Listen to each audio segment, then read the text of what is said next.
Buen día, buenos días. Muchas gracias por asistir a esta segunda jornada del Congreso EMEA Big Data Congress. Quisiera iniciar la sesión de hoy recordándoles que tenéis, cuando acabemos la sesión, os llegará una encuesta que nos permita a nosotros valorar la satisfacción y mejorar de cara al Congreso del próximo año. Es muy importante para nosotros contar con vuestras impresiones.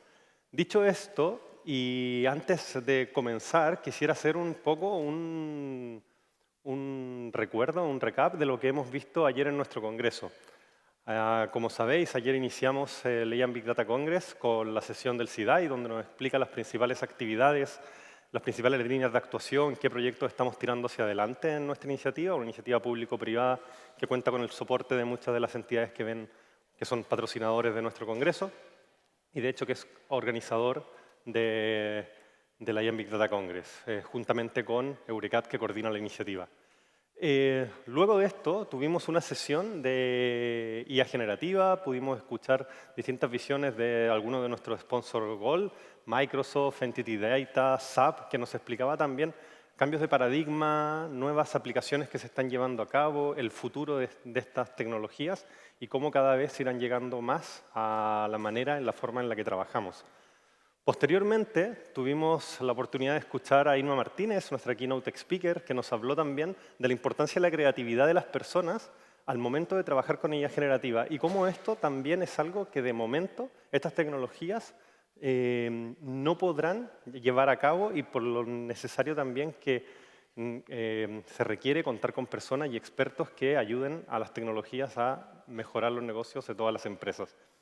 A partir de aquí tuvimos una sesión de espacio de datos donde pudimos conocer cómo se están llevando a cabo diferentes iniciativas a nivel europeo, Catena X, Gaia X, entre otras, y también tuvimos por la tarde una charla de cómo las tecnologías de inteligencia artificial cambiarán la forma en la que trabajamos. Un debate bastante enriquecedor que fue moderado por una colaboradora muy activa del CIDAI, que es Karina Gibert.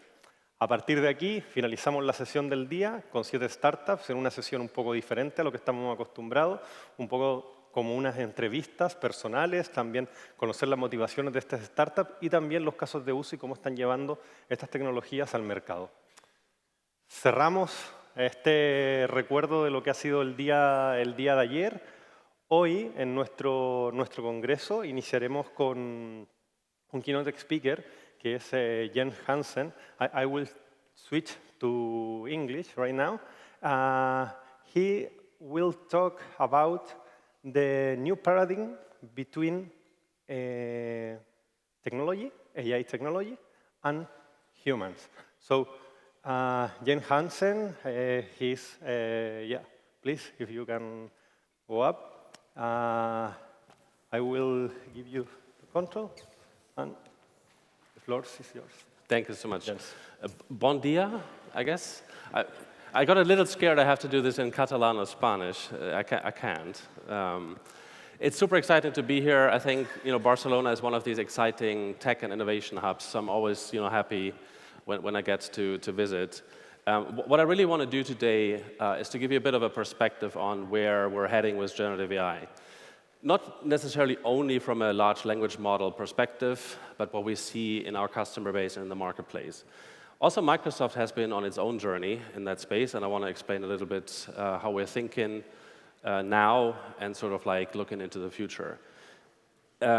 Also interesting maybe for you, up until actually 4 weeks, I was responsible for all the data and AI activities of Microsoft across EMEA, and then our recently changed job being responsible for the entire Microsoft portfolio, which also shows you the importance of AI to the Microsoft story, right? Because AI at some point will just be infused across every single product that we bring to market and the platform we bring to market to help our partners, customers, and software companies to develop on our platform. And so what I really want to talk about today is what I would call a new paradigm for human and machine interaction, because that's really what it is, right? I mean, we've had a lot of deep conversations on the specifics and technical details of LLMs, how we work with them, how we should think about safety, responsible AI, and so forth.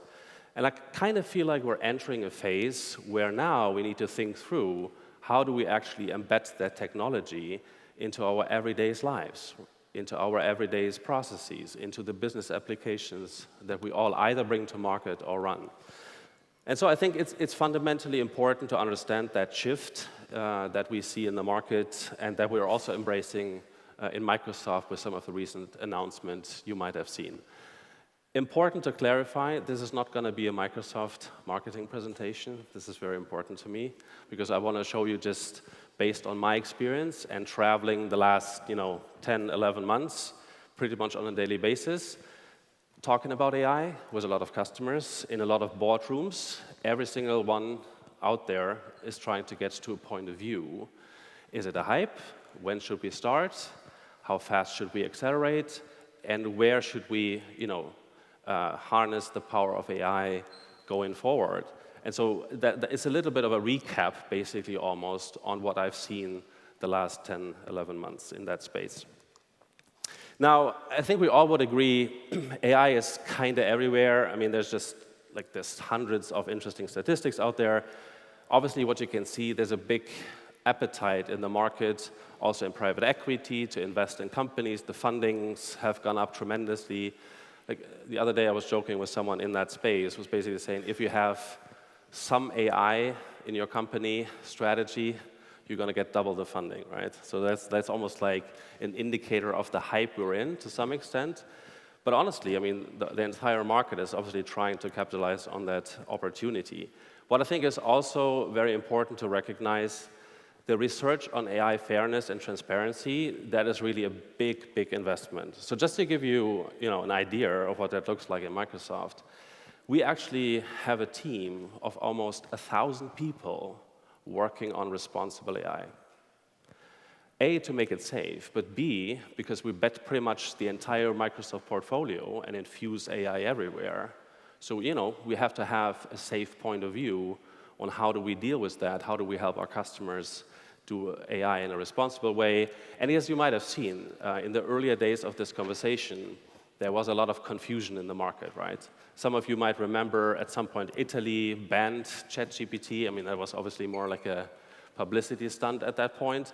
But there is a lot of conversations going on in that space as well. And we see, first slow adoption in our enterprise customers and across the board of AI in specific business areas. Now, with that said, if we basically look at the high level where we see the next 3 big things in cloud computing, if you will, then you have quantum, which I'm incredibly excited about, but don't know nothing about. So I have to educate myself in that space. But the 2 areas that are really important, I think, for the everyday business context, right, is the modern connected applications. And that to me means we will see a new paradigm, right? Right now, it's still, in a lot of cases, that big monolithic application, one user interface for one task. In the future, these applications will be more connected than ever before because they're going to be driven by a new user experience that we're going to discuss today.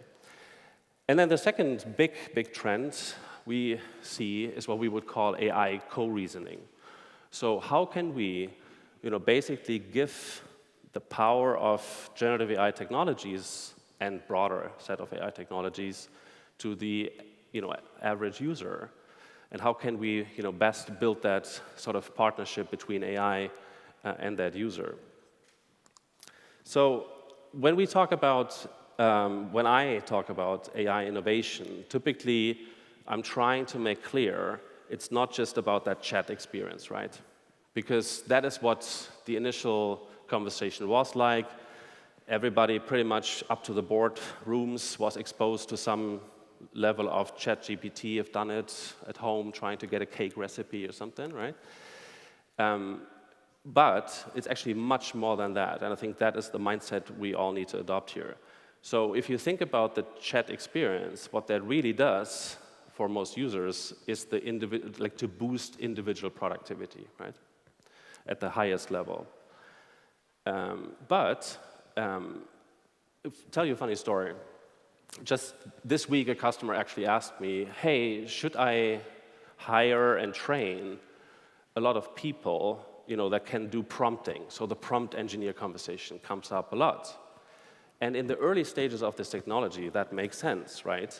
But just think about 20 years ago, if someone would have told you, here's a database, if you want to get business information out of this, you have to train all your people on SQL query language, on database query language. That's the same approach, right? We need to get AI in a state where it's almost transparent to the end user. It has to be embedded into the natural workflow, into the applications they use every day. We can't treat this as a siloed conversation. And that's understandably so, right? Because in the early days, you want to understand how can we leverage technology.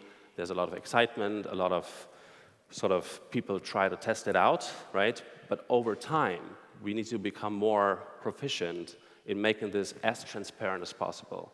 For the most part, users should not even be aware what type of technology is driving that experience they're currently in. So the individual productivity conversation is big, but I also see, and in a lot of customer conversations, real benefits in the process automation space, right? And there are some use cases that are, let's say, more geared towards that, but think about document processing, claims management in insurance, scenarios like that, where you need to interface a lot with your customer, but that communication is not just structured data, but there's also unstructured data. That police report, that damage report, whatever it may be in the claims example, now we have completely different capabilities to drive automation around that. So I think based on the capabilities we see come in with generative AI, the process automation conversation will actually experience a big boost in most companies. And last but certainly not least, to me, the customer experience conversation is actually one of the biggest conversations we should be having. I'll give you one example. Earlier in the year, we did some work in the airline industry, right? And there was a very simple use case, but it's kind of good use case because it's so easy to understand. You all have experienced a flight got canceled, I would imagine, at some point in time. What typically happens, you get an email, you get a text message, oh, flight got canceled, please reach out to your contact center, right? To our contact center. Well, we all tried the typical AI chatbot experience, but for complex scenarios, right? The chatbot would also refer you back to the contact center. So that's even the worst customer experience ever, because you now waste a couple minutes interacting with the chatbot only to figure out that chatbot can't help you, right? To then have a miserable contact center experience because you might need to wait for 40 minutes before you even get an agent on the phone, right? That is old-fashioned sort of customer experience. In the new world, if you translate that example into a scenario in 1 or 2 years from now, the customer or the user in that example will be able to resolve most of it through an chatbot that is intelligent, but that chatbot also has to be hyper-connected into the enterprise application space in that company, because in an ideal scenario, that chatbot should be able to do a rebooking, right, or a refund, or whatever it may be. So it can't be just an isolated chat experience. It has to be connected into the enterprise fabric, if you will. 1, 2, in the contact center, I mean, the technology is at a point in time where in 2, 3 years from now, you're going to have an experience that you call a contact center, and the first question, these press 1 for, press 2 for something, I think the first question will be, do you want to talk to a human agent or an AI agent? Right? Which obviously then reduces the load on the agents they have and gives you, for a lot of these scenarios, a completely automated experience that is so natural in the interaction that I think in a lot of cases over the next couple coming years, people won't be able to tell the difference.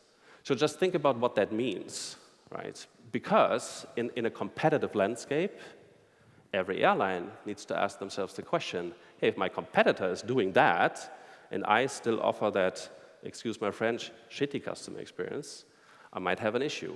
So the reason why I give you that example is there's pressure, right, coming to most companies out there.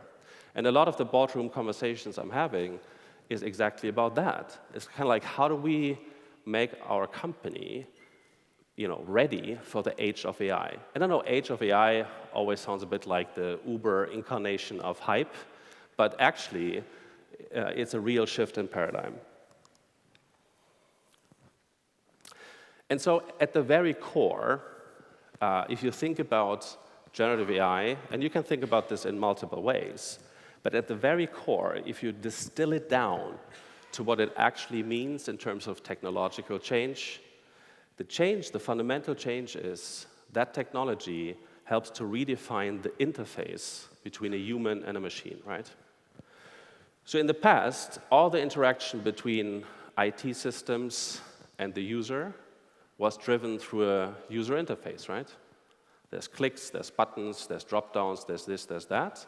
But basically, you as the user have to adhere to whatever UI you're being exposed to. So actually, you need to adopt to the IT system, right?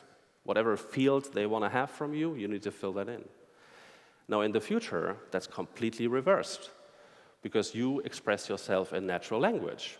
So the system on the other side, or the process, needs to be capable of understanding what you want. So what is your intent, and what is the context of the conversation from natural language input. And that has tons of implication on all sorts of things. But as you know, over time, users will become accustomed to those experiences, right? Because they might see it on some of the applications they have on their phone. Others don't offer that experience, right? So over time, similar to, let's say, the app experience we have on our phones, the user's expectations are going to change. And I think we have to adopt to that in general as an industry, whether that's in, like producing software or adopting software, that this is going to come, right? Over the next couple of years, there will be different set of expectations. And that is, I think, interesting if you think about just the hype that's been created with ChatGPT. I typically call this the iPhone moment of AI, right? Because for the first time ever, the average user could experience and get a glimpse of what AI might be capable of doing. And so ironically, almost, in a lot of conversations that we're having these days, there are scenarios you could have done 4, 5, 6 years ago with existing technology at the time. But AI was for a long period, a bit of a sideline conversation. But now, with pretty much everyone out there having experienced what ChatGPT can do as sort of proxy for the technology, these expectations will come.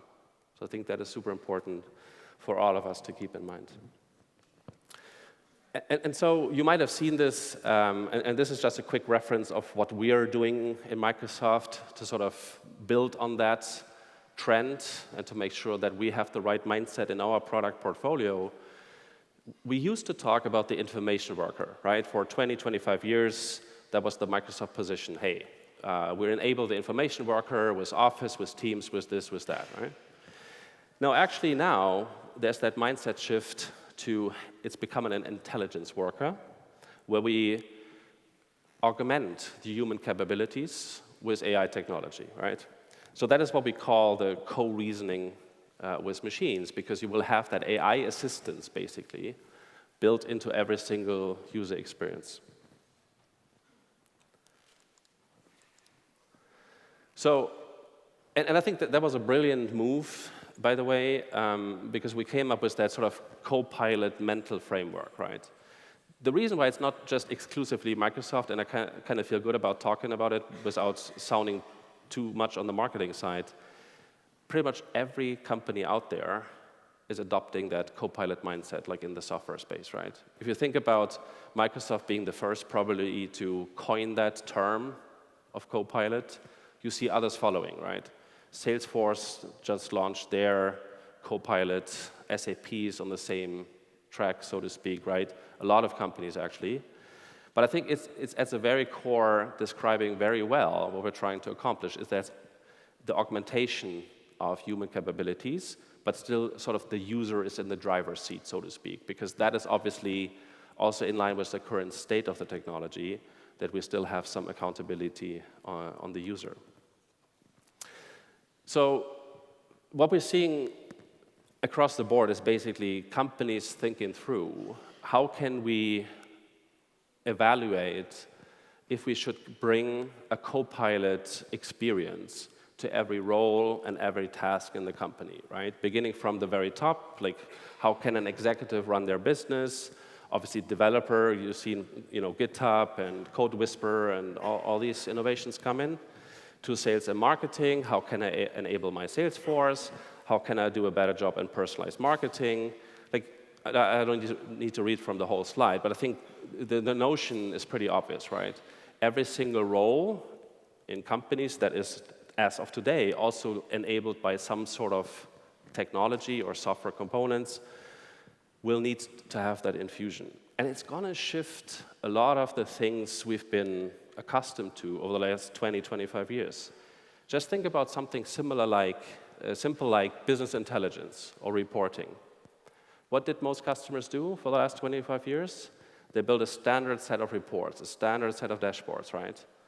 Because it was difficult to get to an ad hoc answer if you had a question. So you would need to build all of these basically in preparation for, there might be a question in 2 weeks, so we have to have it ready in a dashboard. Like that paradigm is going to shift as well, right? The amount of insights and intelligence that's going to come and be delivered to the user will shift from standard dashboards and standard reports to just an executive, an analyst, a controller interacting in a co-pilot fashion with the system, right? Because the system is intelligent enough to dig up the right numbers for them ad hoc. So I think that is just one core message I want to land, because I've seen this discussion, I've been in those conversations a lot. Like, let's think ahead and big, ultimately. It's about these experiences across these roles that need that infusion of innovation. And that certainly, to me, is the next 5 years in generative AI, right? Because yes, on the one hand, we have the conversation, how many models, how should we think about this and that, and that is all good and well at the foundational level. But if we don't bring the technology to life, then we haven't gained that much. Okay? And so one example I want to give you from the industry, and I was deeply involved in this, is ABB. You might know that company out of Switzerland.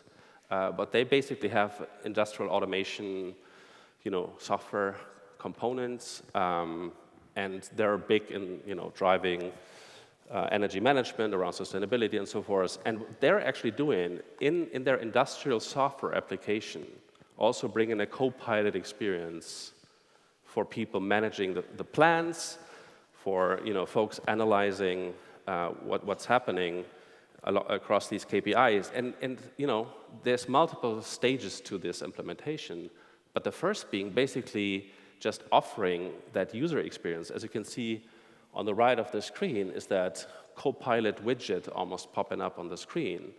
But it's not just you asking questions and get instantaneous answers from that Copilot.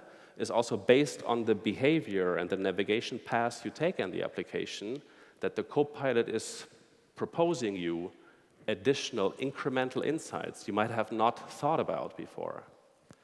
And that is a good example of like, hey, that stuff is real, right, if we actually build it in. And I think for them, I forgot the exact number, but they looked at productivity and overall effectiveness of plants and such, and was massive gains. So even from a sustainability perspective, right, managing the plant properly makes a big difference.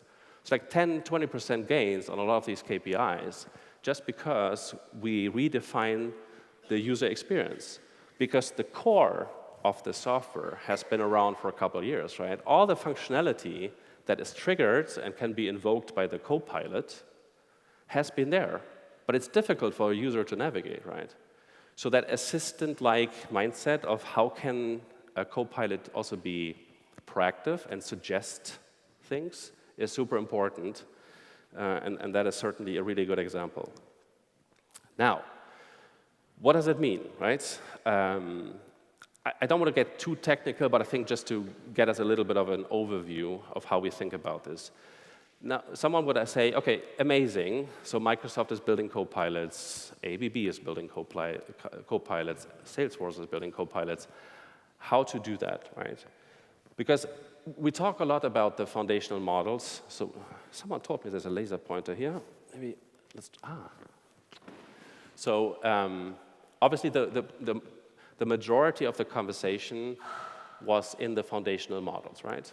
Now, we also see on the sort of tech stack conversation, we do a lot of work in that space as a company in that industry, because we need to understand how can we run, model training more efficiently, reduce, energy consumption, all that good stuff. But basically, the conversation from the last 10 months has been here. Now, on the top, then you have the application, right? So to build a Copilot experience like that, what needs to happen? You need to have what we would call plug-in extensibility. Because sticking to my earlier airline example, if you have to rebook your flight, that Copilot actually needs to be connected to the airline systems, right? To the ticketing system, to the loyalty system, to all that. So we need to make sure to build an orchestration layer that you see here in the middle that can take in the user intent, understands the context, but then has the ability to sort of pull data out of different other systems. So to have these plugins in place is a big major task. I mean, we've just sort of as an internal side comment, pretty much almost 1,000 of these plugins already somewhere. But I think every single company that's developing software, it's almost like an API-based model, right? But has to think through, okay, how do I expose the capability of what I have to offer? Might be something as simple as weather data, for example, in a plug-in style, so that other developers that want to build those intelligent experiences can plug that into their solution. So the plugin conversation, that marketplace of plugins, is a big opportunity for everyone. Right?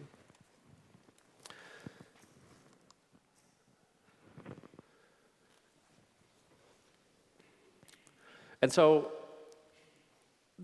just to look at this from a sort of enterprise architectural point of view real quick, I mean, every single company, organization out there obviously has their own set of data, from data lakes to transactional systems to this to that, has their own maybe APIs for certain business functions and such. And then on top of that, you basically have AI as a platform almost, right? Because, and you might be familiar with most of these terms, and we'll just touch on them high level. But grounding, obviously, is very important. And there has been a lot of misconceptions around this in the earlier days of the conversation, because basically what the large language model is giving you is that foundational model, right? But there's no, obviously, company context or industry context for the most part, because it just was trained on sort of publicly available information, so basically the web, right? But if you then, in an enterprise context or an organizational context, you obviously need to infuse company data. And I think that has been an area of where a lot of work went in, because there were implications on customers and organizations being concerned. Would that data, my own data, then leak into the foundational models that we host or that OpenAI is building and such? So there's a good amount of conversations along those lines. But then also a lot of companies right now are trying to understand, how do I get my base systems ready, right? Because the other thing to keep in mind here is that is almost all of these scenarios require some level of real-time capabilities, right? Because if you move into that contact center example where you talk with an AI agent, it would be super weird if that AI agent would say, let me pause for 10 seconds, I'm running a query on my SAP system, right? So that's not happening.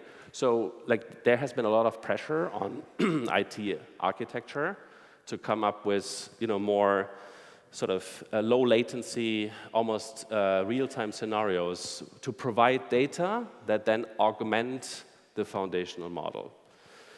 We quickly touched on plugins already. And then there's multiple wording projects on this, but what we would describe as prompt flow in that context here is just that orchestration piece, right? Because depending on the scenario, what you want to accomplish, you get an initial input from the user, like chat, what they want to do. So that's the intent. And then maybe that the context is not clear, right? So the orchestration engine has then to ask a couple more questions. So I don't know, example, again, back to my airline piece.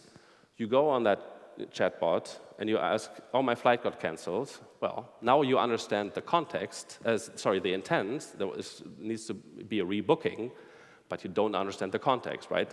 So the orchestration engine needs to be smart enough to understand, oh, next question I need to ask the user is, please give me your booking code, give me your, some form of authentication. And that orchestration piece is actually bringing all the magic to those experiences, right? And I get this asked a lot, as in, hey, is it just OpenAI, or what is Microsoft's position on this? Honestly, my personal opinion is it's going to be a multi-model world. We've done a lot of work the last couple of months to onboard new models. You might have seen us doing work with Meta, with the Llama model. There's work with Databricks going on. But I would imagine that, in 6, 12 months from now, there's going to be a vibrant ecosystem of all sorts of different large or small language models, some of them being domain-specific and whatnot, right? So the point I'm trying to make is, actually, at the end of the day, it's not even necessarily about or only about the model, right? It's more so about that orchestration piece that brings the magic to those experiences. And then on the top, I mean, forget the Microsoft icons here for a second. It was just a standard slide I used, so I didn't remove them. But it could be any application, really. But at the end of the day, it's that user experience you might have in terms of how to do this in the ABB example or in our Microsoft Office example. But it's also that process transformation or automation piece that I briefly touched on before, right? So just to sort of recap a little bit on the plugin side, it's maybe a little strange to say that, but in its core, a large language model is still stupid in a way, right? Because it doesn't have all that context. And so you need to augment the capabilities of that foundational model, which was going to happen, through plugins. You also need plugins to drive user authentication, right? You need to make sure in a corporate or organizational context that not everyone gets access to the same data. So the way you respond to a user query has to be different based on your profile in the company and different other permission sets. So that is also a plugin, right? So you see where I'm going with this, as in directionally, we need to spend time thinking through how we build the best plugins to be able then to stitch them together to make these experiences come to life.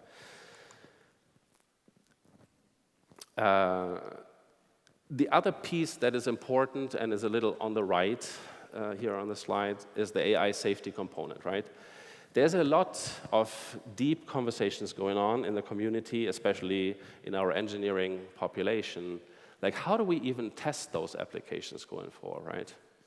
Like, typical unit integration testing, how do you do that in a world where you can't really predict the user flow per se because it's a conversation? What are the metrics we need to track, right? Do you need to track in the future the friendliness of an AI system? Do you need to track accuracy of an AI system?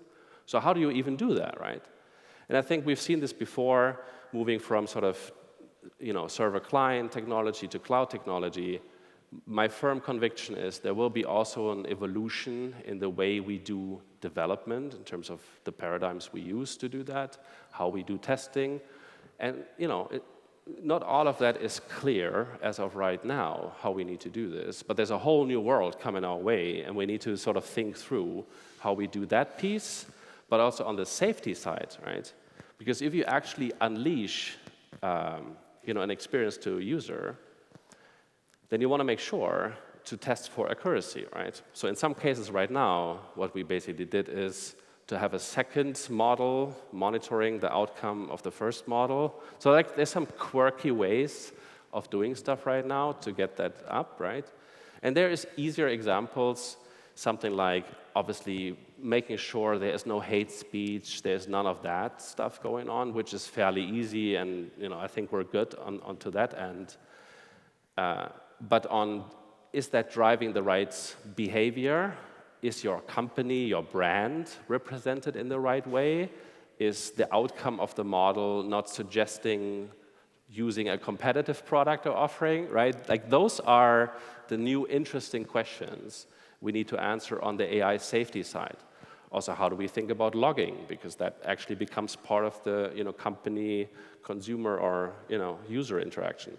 So there's a lot of work that still needs to happen in these spaces, but I feel very good about the progress we've made over just basically a year. Because if you think about it, when we launched this stuff, and now it's like everywhere, like we need to figure all of that still out.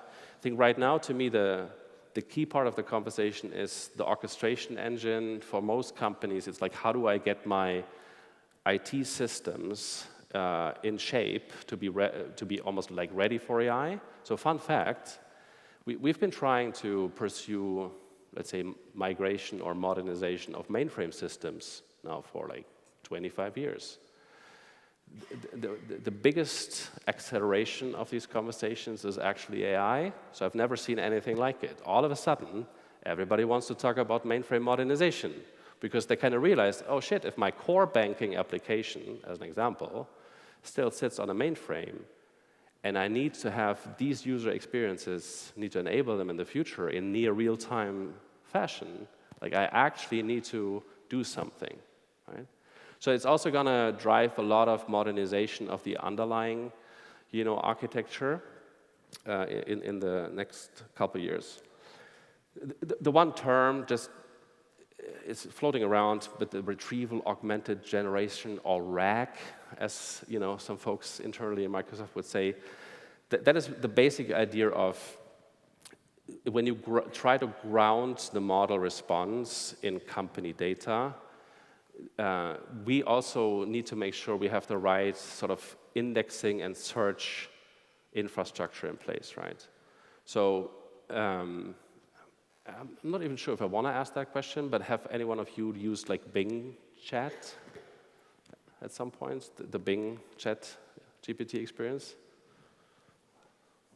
Well, 2 or 3 people were brave. It's an amazing brand. It does wonders for us. No, just kidding.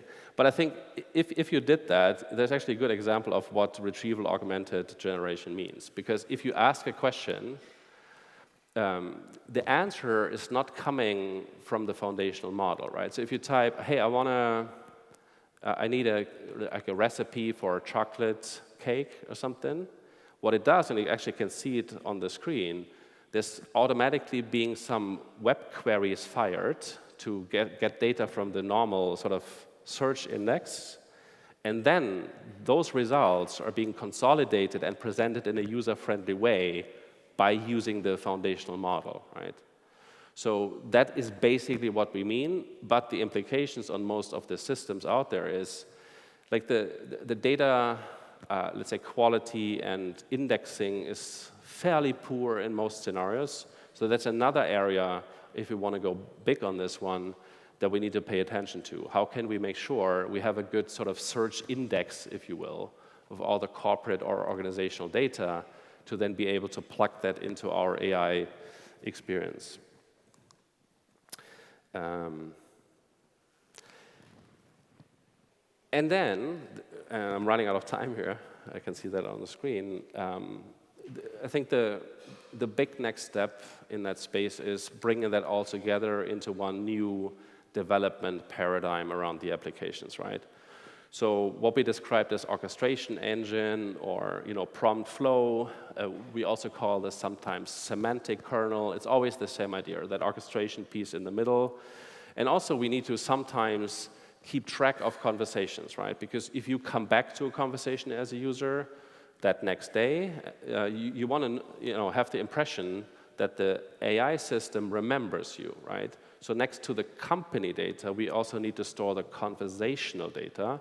So that's where you've seen probably a lot of like hype around vector databases, a completely new category, you know? Well, not completely new, but now has gotten important. And on the on the user experience side, I think we will see more point click solutions to actually build those scenarios. I don't think we have time for that, but it basically says the same thing, a little more complexly visualized, right? Good. So with that said, I think, and I stole this with pride from our CTO's Kevin Scott keynote he had a couple of weeks ago. I think what we have to keep in mind, and this is also a bit like self-critical, reflecting on sometimes how we do stuff internally, actually, the model or the models is not the product, right? Like it's obviously creating a new category, but it's not, at the end of the day, what we need to accomplish. And it's up to us to create those great experiences, leveraging the foundational models and all the technology that comes with it. But at the end of the day, the application or the user experience is going to be the hero, right? And to some extent, in some contexts, and that's why I'm saying it, I've seen us, and this is normal for us being in tech for so long, like almost over-obsessing over models, like who has the most parameters, who is this, who is that, right? I think we need to shift the attention a little bit more to those experiences and applications we need to build. So do legendary shit, and I hope that was a little bit of an inspirational talk to get you going for the day, but I think we have some minutes for Q&A as well, right? Thank you.